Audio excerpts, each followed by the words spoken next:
রবিবার ৮ ঘন্টা বন্ধ বিদ্যাসাগর সেতু। 14 তারিখ সকাল 6টা থেকে দুপুর 2টো পর্যন্ত বন্ধ থাকবে সেতু।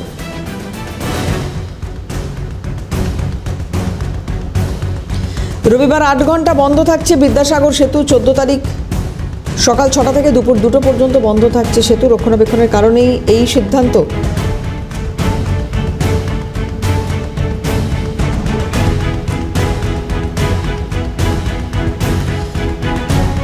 একদিকে তারাতলা ফ্লাইওভার 3 দিন বন্ধ থাকার কথা জানানো হচ্ছে এবং পাশাপাশি বিদ্যাসাগর সেতুও আগামীকাল 8 ঘন্টা বন্ধ থাকবে এমনটাই জানানো হয়েছে। শুভজিৎ দে আমাদের প্রতিনিধি রয়েছেন টেলিফোনে। শুভজিৎ, কি জানতে পারছো? বিদ্যাসাগর সেতু 8 ঘন্টা বন্ধ রবিবার, কি কারণে? দেখো, রক্ষণাবেক্ষণের কারণে বিদ্যাসাগর সেতু বন্ধ রাখা হবে। কলকাতা পুলিশের তরফ থেকে স্পষ্টত নোটিফিকেশন জারি করা হয়েছে। সকাল 6টা থেকে দুপুর 2টো পর্যন্ত বিদ্যাসাগর সেতু বন্ধ থাকবে এবং তার 2টি লেনই বন্ধ থাকবে বলেই কলকাতা পুলিশ সূত্রের খবর।